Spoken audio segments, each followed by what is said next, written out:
All right, the last little bit here of Lecture 5 is about organic chemistry. Um, and it's not a major component of the AP course, but I feel like it's very helpful to have a little introduction to the language and the way we represent things in organic chemistry so that when you go and take organic chemistry in college, which I hope a lot of you do, that you'll feel more comfortable with it. Um, so this last part, we start with the idea that organic compounds are based on carbon. And you can ask the question, why carbon? Carbon tends to form 4 bonds. It makes good bonds with itself, good strong bonds with itself, which a lot of elements don't. And so it's really versatile at making a backbone that you can then put other things on. So you build this backbone of an organic molecule out of carbon, and then you can put other things like oxygen or nitrogen or sulfur in there to spice it up and give it some personality. So that's the idea. This slide just says that in more words or different words.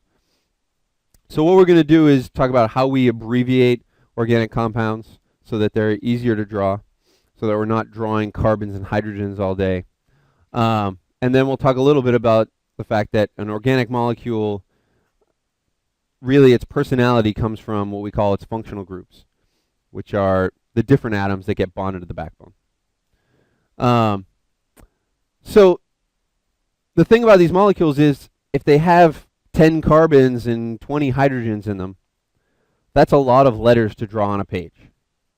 And so because every molecule that's organic is going to be built out of carbon and hydrogen, we're going to leave those out and only draw the other things. And we call these skeletal structures. So in a skeletal structure, every vertex or every end of a line represents a carbon atom. Carbon tends to form 4 bonds. So we're always going to assume that whatever bonds aren't shown are bonds from carbon to hydrogen. Okay? So here are some examples of skeletal structures. So notice this first one. I'm going to trace it with my pen, and I want you to time me. All right, so let's see. Is my pen... Oh, I got to...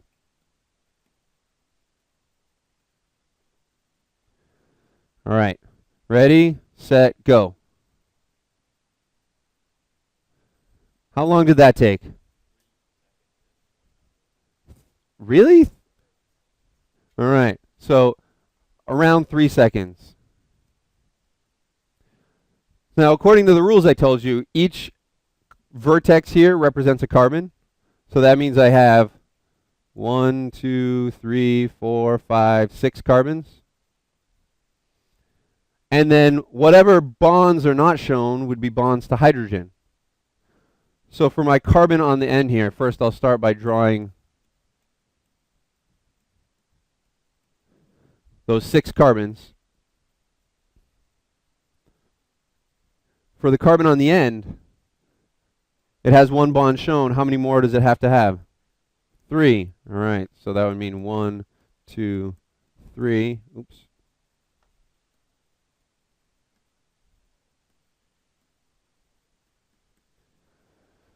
Then the ones in the middle have 2 bonds showing.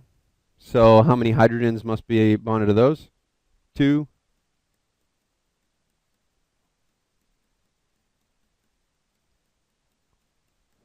And then on the other end, that one's going to have to be bonded to 3 as well. All right. So I'm going to erase everything I just drew. That's what the full Lewis structure of the molecule would look like. I'm going to erase it, and then I'm going to draw it again and have you time me again.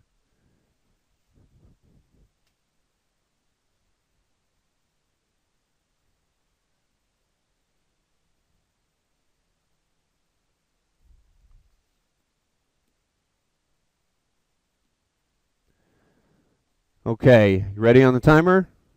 Here we go.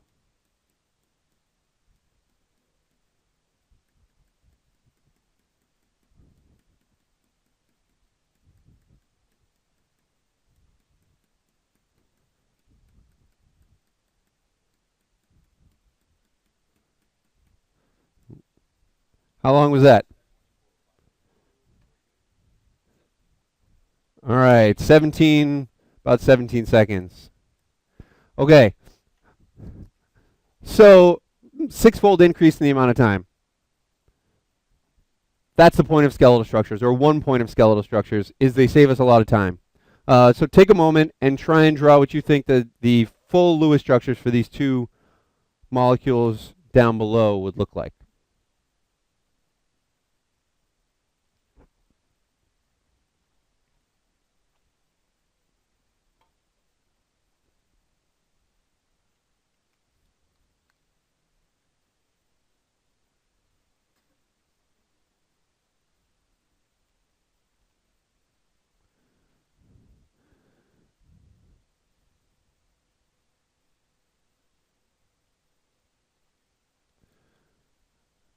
All right, I'm going to call on you guys to tell me how many hydrogens go on each carbon. And the one thing to point out, where there's a double line, that means there's a double bond between those two carbons. Where there's a triple line, that means there's a triple bond. All right, so in my first structure, this hexagonal structure up here, Quincy, how many hydrogens on this carbon here? 1. This carbon here? And how about the others? 2 each.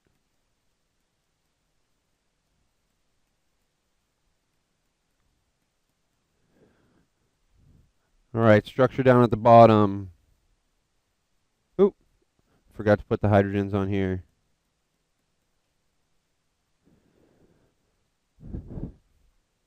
Structure down at the bottom. Lauren, this carbon at the end, how many hydrogens? 1. All right. The next carbon over, Max, this one here. None. Okay. Danielle, next carbon down here. Does it have 4 now? 2. All right. Good. Next one over, Ralph, here. None. All right. How about the one up above? 3. I'm not even going to draw them all in just because there's no space there. All right. Next one over, Eduardo. 1. All right. And then Jonathan, this one here. 0. And then these at the end. 3 each. All right.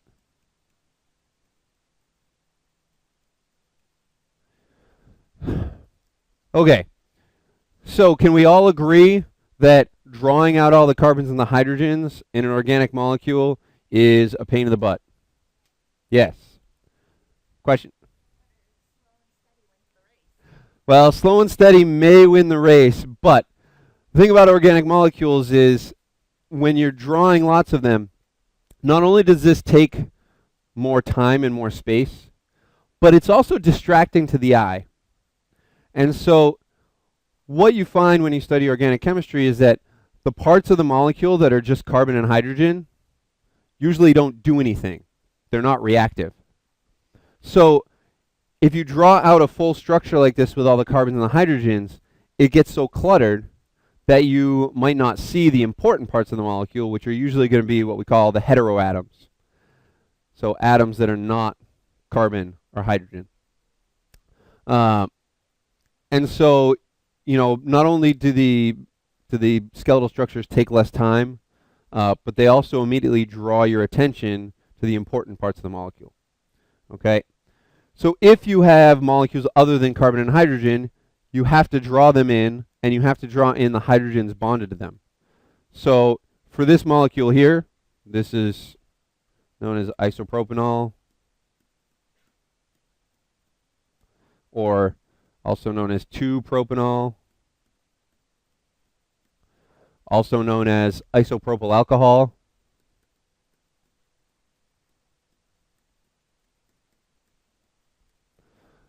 And you might ask, why are there so many names? Well, because no one, there is an international convention on what the, quote, correct name is.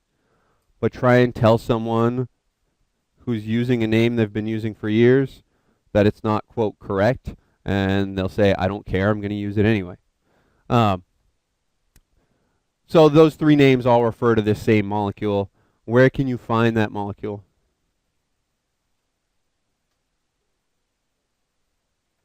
Rubbing alcohol, yeah. So this would also be known as rubbing alcohol.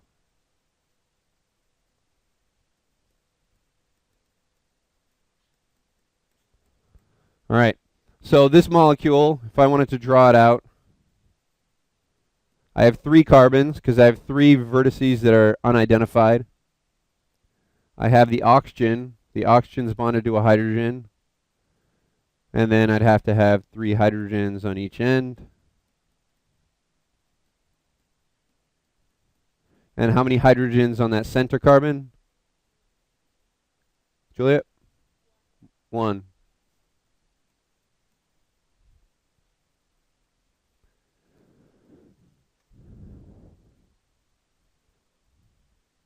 Good question. So the question is, does the O need something else? What else would be on the O if we wanted to make a full Lewis dot structure? Lone pairs. So the oxygen would have 2 lone pairs.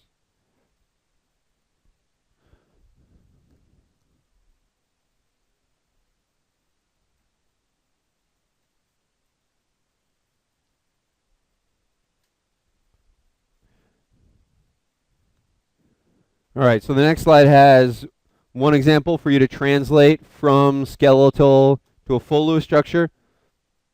There's not a lot of hydrogens in this one, so it won't take that long for you to do. And then the one at the bottom, there's a full Lewis structure that I want you to convert to a skeletal structure.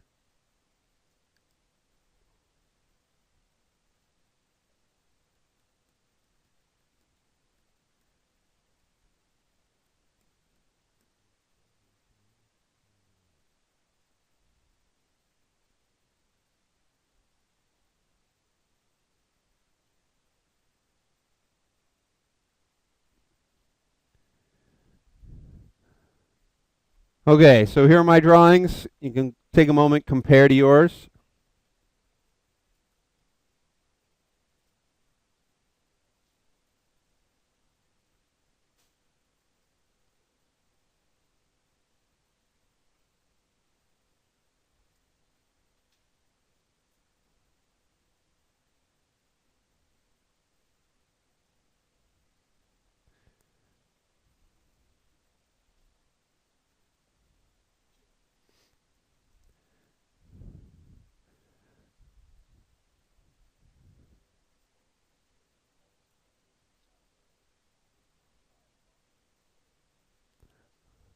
All right, so student question is, for this hexagonal structure here where I have these alternating single and double bonds, would there be resonance there? So you may or may not have watched the first part of lecture 5 yet, but if you had, then yes, the answer is there is resonance there, and we could draw an alternate resonance structure.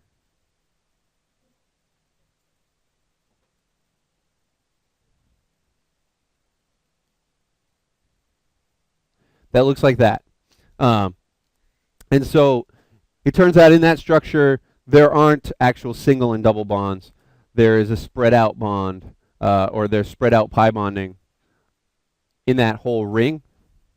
I don't want to go into a whole description of it at this point. But that's called a benzene ring. It's a very common structure in organic molecules. So what I want to point out about this skeletal structure here is that it takes all the clutter away, and I can immediately focus on, oh, this OH group, and an organic chemist looks at that and says, oh, I know what OH groups do. This NH2 group, oh, I know what NH2 groups do. So you can look at the molecule and immediately get some understanding of how it's going to behave. So that's where skeletal structures are helpful. So what hangs off the skeleton are what we call the functional groups.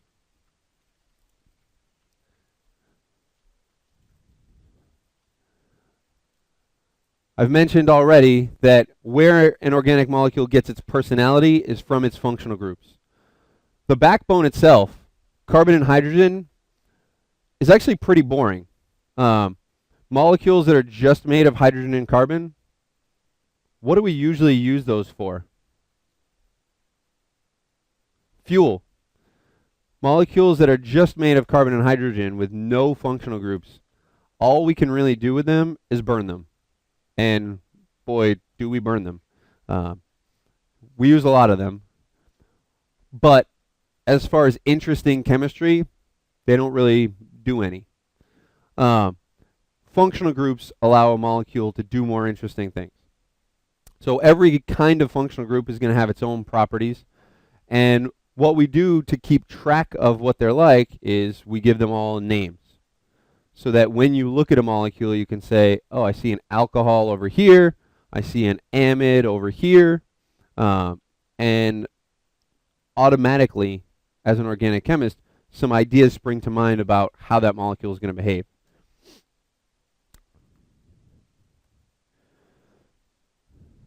So I'm just going to give you a brief introduction to some of those functional groups. First one being an alcohol. An alcohol has an OH group.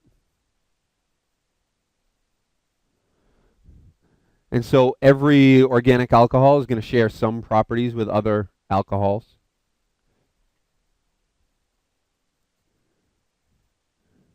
Now, if I want to give a name to a molecule that's an alcohol, if I want to give a name to it, what I do is actually name it based on how many carbons there are. So I said before, this thing here was isopropyl alcohol, or isopropanol, or 2-propanol. Turns out 1, 2, 3 carbons.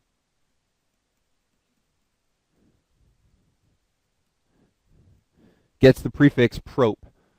So whenever you hear of an organic molecule that has prop in it, that means there's a 3-carbon piece of it. That's how this became 2-propanol.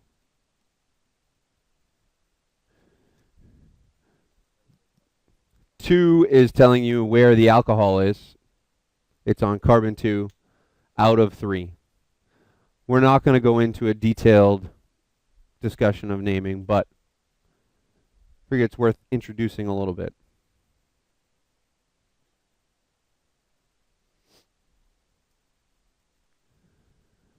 All right, another functional group would be having a halide on a molecule. So having fluorine, chlorine, bromine, or iodine. Those things tend to behave pretty similarly. So we want to be able to identify when we see one.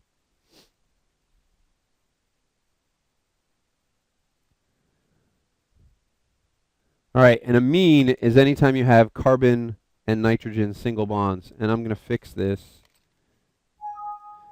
Did they print this way on your notes? All right, that's good.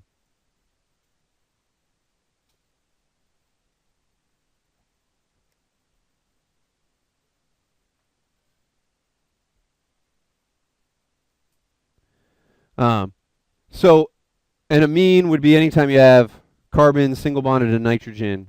And it doesn't matter how many carbons are bonded to the nitrogen, it's still considered an amine. But we can categorize them based on how many carbons they're bonded to. So here, nitrogen is bonded to 1 carbon. We call that a primary amine.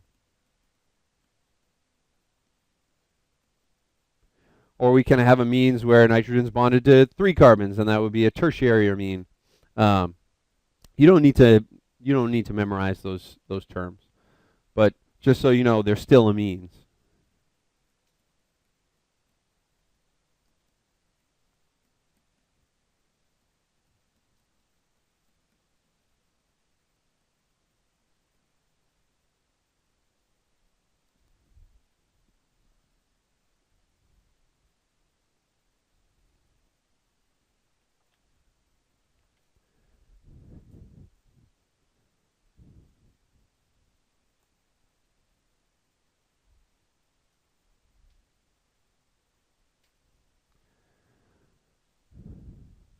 So then you run into molecules called ethers. Any idea what ethers have been used for in the past? Knocking people out. Yeah, so this one over here, this is called diethyl ether.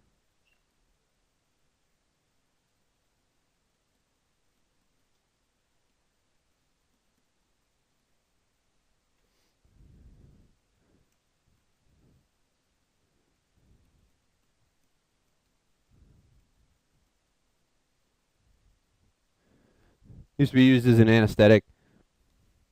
It's not particularly safe, so it doesn't get used anymore. It's also very flammable, and if you leave it sitting exposed to air for a long time, it can become explosive.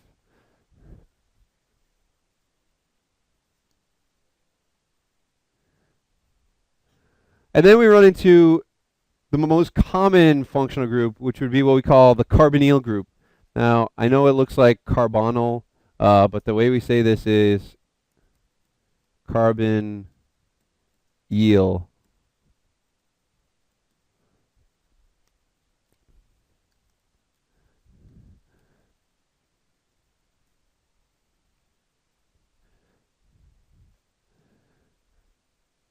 And the thing about the carbonyl group is it's anytime you have a carbon-oxygen double bond.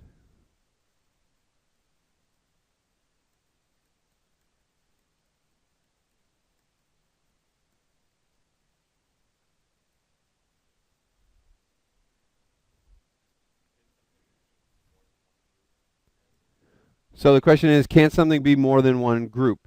So the answer is that when you have a carbonyl group, you name the functional group based on what's next door to it. Okay? So these are identified based on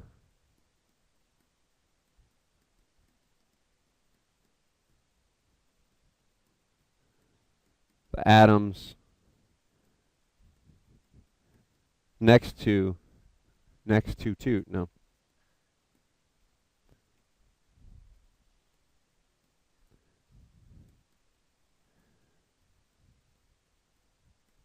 Next to the carbonyl carbon. So let me tell you something about this R here. You'll notice there's no element that's symbolized with R. R is something that we use to symbolize, to stand in for the rest of the molecule.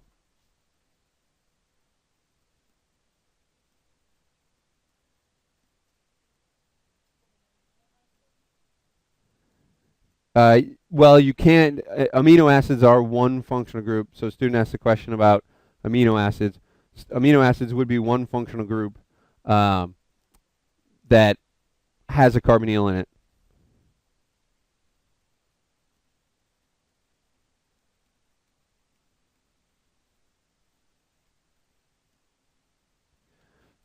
So when we want to be vague about what the rest of the molecule is and we just want to focus on part of the molecule at a time, because sometimes organic molecules can be huge, then we just put an R there to represent, all right, that's everything else that we're not interested in right now,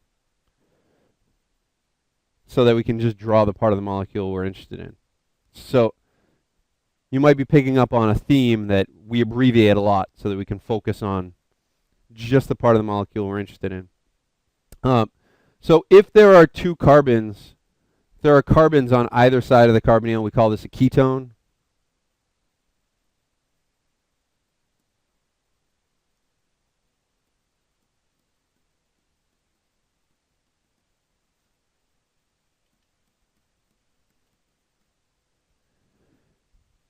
If there's a hydrogen on one side, or both sides, we call it an aldehyde.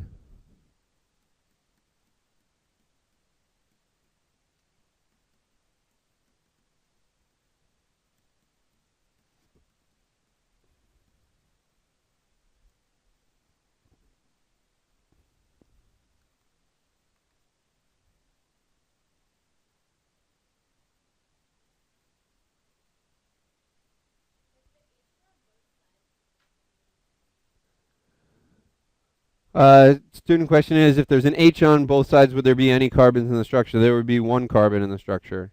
So if there's H on both sides, we would have this, which if you, is there anyone taking anatomy? All right, you might be familiar with this. This is called formaldehyde.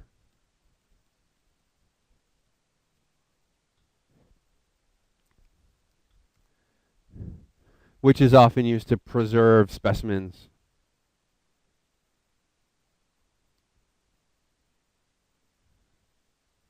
Huh? Oh, I forgot there was writing up there. That's all right. I'll erase it. Okay, and then some other variations of carbonyls.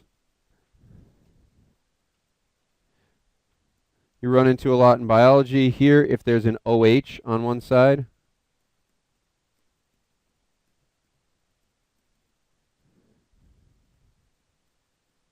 this is called a carboxylic acid.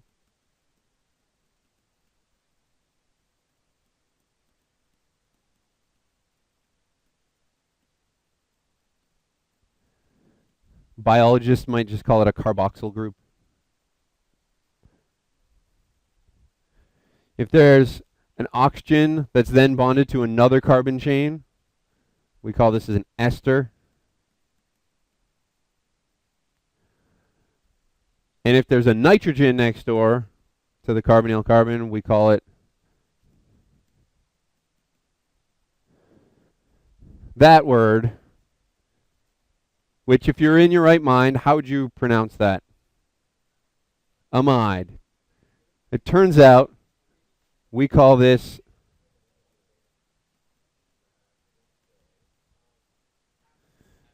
we actually pronounce it amide. And I don't know why. If you're British, then you can call it an amide, which makes more sense.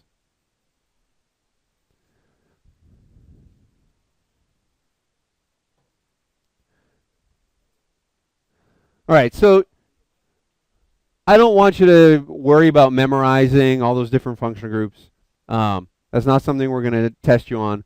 I just want you to be aware that molecules have different functional groups, and that's how we give them names. And they also allow us to understand how they're going to behave a little bit. The question came up about an amino acid. So as an aside, what two functional groups do you think go into making an amino acid? An amine and a carboxylic acid. So an amino acid would be a molecule that looks like this.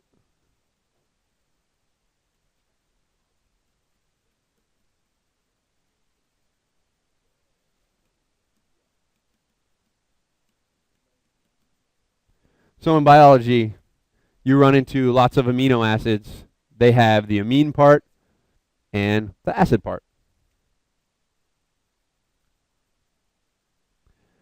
And what you end up doing is stringing amino acids together and bonding the nitrogen from one of them to the carbonyl group from another, and you make lots of amides, which if you're a biologist, you then give it a different name.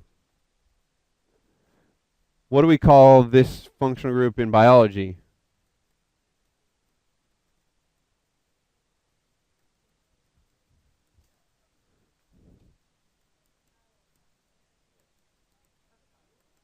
Call that a peptide.